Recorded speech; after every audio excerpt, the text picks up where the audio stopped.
Hi, welcome to this week's vlog. So this week is officially the getting into the second week of phase 2, which is more focused on front squats and upping training volume, strength training volume, and manipulating higher and lower volumes and intensities. There's quite a few different topics that have come up this week that I want to kind of share with you and have a chat about. But the first kind of thing is to talk about the importance of rest days, recovery, managing your training, and getting a balance between how much you're training and how much you're allowing that recovery process to take place. The reason why that's probably come up this week is in the first phase it didn't really kind of raise an issue, largely because the first 3, 4, 5 weeks were me figuring out where I was, progressively increasing intensity and volume. So it wasn't until the last 2 weeks that I would probably say I was hitting what we would term functional overtraining or overreaching, sorry.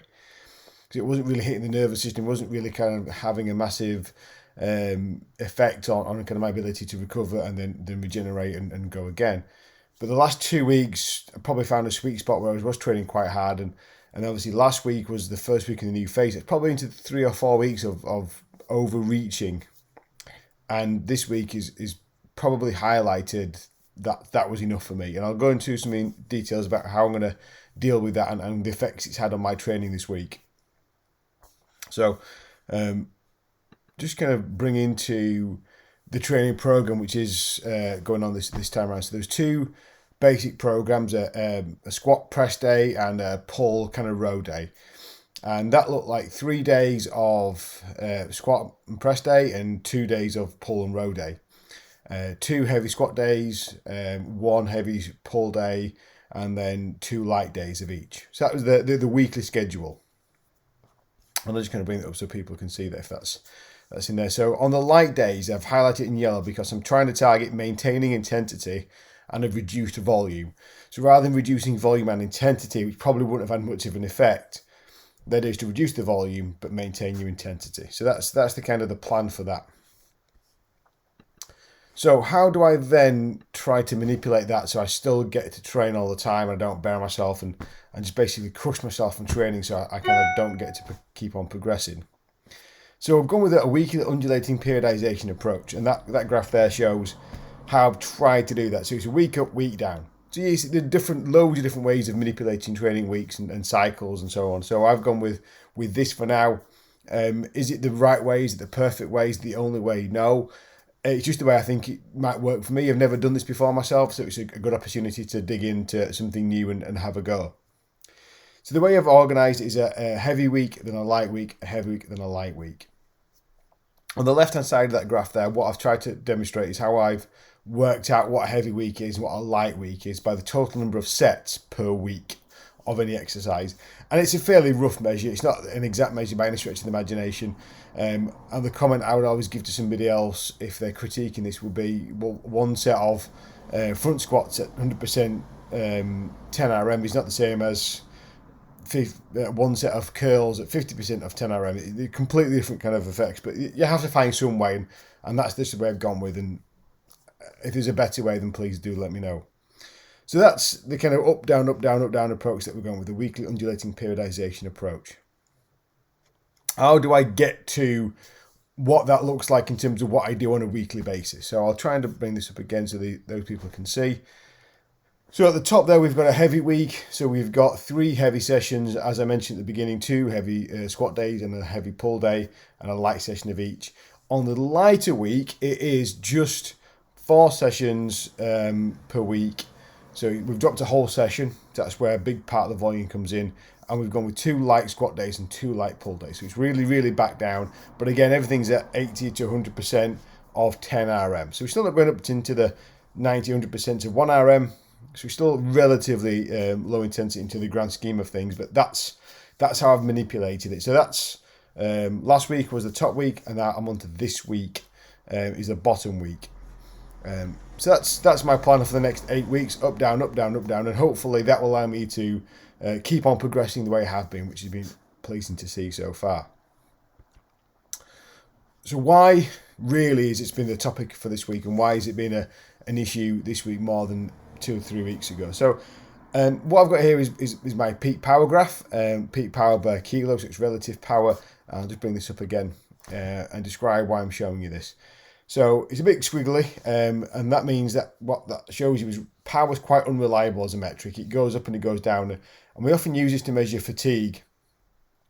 So if you see a sudden drop in your jump scores, it could mean that you are fatigued that particular day, and that's a day to back off, unload, or not to expect the same kind of results you would normally expect in training. So the right hand side of that graph is last 2 or 3 days of training. So you can see there I'm actually up on my power. It's above the rolling average for the last 7 days, and it's probably above that trending line as well. So I've kind of consistently stayed above 55 or around that 55 watts per kilo mark for the last 7 days, which has been really good for me. That's not been a mark I've usually hit, so that shows me my power's up. And actually this week, power's looking pretty good, so that's an indicator I'm okay to train. But that wasn't how I was feeling. That wasn't kind of how I felt in the gym. I'm starting to feel the effects now. Tight hips, hamstrings are feeling a little bit tender, adductors are starting to get a bit grumbly, a bit tight. Nothing's stopping me training, it's just these are starting to be warning signs coming around the corner going, if you're not careful, something might start to go wrong. So I'm going to show you some comparisons between what I did on Friday and what I did today, and that's this graph here today. So on the left hand side of that bar chart was the 4th of June, that would be Friday, and then we've got Monday's data today. So that were both taken from a set of 10 repetitions at 75 kilos for front squat. So again, I'm not breaking any world records here, but that's just where I am. On the left hand side chart, we measure the blue column, which is velocity. On the right hand side of the chart, we've got the orange bar graph, which is measuring RPE. So 10 being maximal, that's it, I can't do any more. 0 being I could just go all this all day and not feel tired. So the same way, both days. If you look at the blue column, and that's measuring velocity, I actually performed slightly faster today, and they were both above my 0.55 meters per second threshold of increasing resistance. So I should have been going up today, realistically, but I didn't feel it. It wasn't my feeling today that was there. But the data says that I should have been. But the thing to kind of take from this is the orange column there is RPE. That's how hard I felt it was. That today for me was my RPE of 10. I could not contemplate doing more weight than that. It just wasn't there. My nervous system just wasn't letting me say that was a good idea to go more. The velocity was. Now, I'm relatively old in the tooth and done this for a while, and I kind of go, listen to your own body. And the data is informative, but it's not mandatory. You don't have to follow the data all the time. You've got to follow some experience and some art. And this week was about recovering for next week. Can I do more volume next week? So the two things I've taken from this, really looking at the last two graphs, is it shows me I'm adapting. It shows me I've continued to get better. And actually my front squat is stronger, but my level of fatigue has accumulated to a point where I can't really demonstrate that yet. But I'm on a recovery week. I'm on a lighter week, which means next week, if this week is effective, I should see quite significant increases. I should be able to do those 80 and above front squat loads. And the data reassures me that's the right decision to make. I don't have to make increments every single week. The data says I should be able to. My body says different. 42. Body's probably got a few years in a few trips around the block. Listen to it. Go again next week. So that's where my periodization approach is taken from. That's the plan. The plan seems to be based on some sound evidence, and the data I've got says that's great. The next thing that I want to talk about is kind of right down my street in terms of my PhD. My PhD has just been submitted, and thankfully I passed, all about strength asymmetries. And this is some data I took from Friday. I'll enlarge this again. So this was my left leg and right leg, or right leg and left leg, depending which way you look at this, measured with the same load, 50 kilograms, doing 10 repetitions. So what I've highlighted here with the red arrow is that actually my left leg was able to perform 0.1 meters per second faster across the set than my right leg was. Now, I've talked quite a bit in this vlog about velocity is a measure of how hard something is, and you can usually predict strength. This would say that the left leg is definitely stronger than the right leg. I have an asymmetry. Now, I spent 4.5 years reaching this particular topic. And what does that mean? How does that affect my training? Well, the first thing I'd probably say is it means one leg is weaker than the other. That hasn't been shown to be any different at all in making me faster or less injured or anything like that. So, but again, I'm not really bothered about that. The thing is, do I do something about it? Do I change my training and go, this leg must be the same as that leg? Well, my research has said doesn't really matter. The other thing I've seen from my research in terms of looking at what other people have done as well is if you get stronger, things tend to look after themselves and they'll balance out. So what I plan to do is not do anything about this whatsoever. I'm just going to carry on with the training program as is. My goal is to increase load when I achieve greater than 0.55 meters per second. And as you can see, neither of those two squats are close to that yet. So I don't have to worry about that yet. So the plan is just carry on each leg, 10 repetitions at 50 kilograms until that number goes up.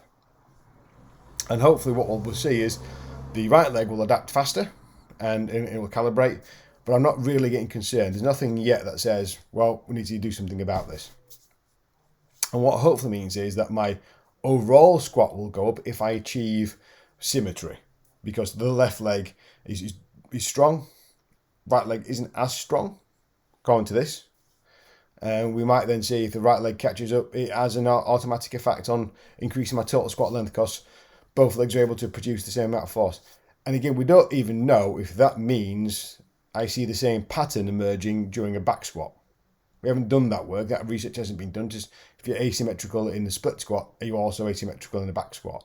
So I might not be either. So big message here is if you feel that you have got a strength difference between both legs, just make them both stronger and hopefully that'll take care of itself. That's this week's vlog. Hope you've enjoyed it and I'll be back in contact next week.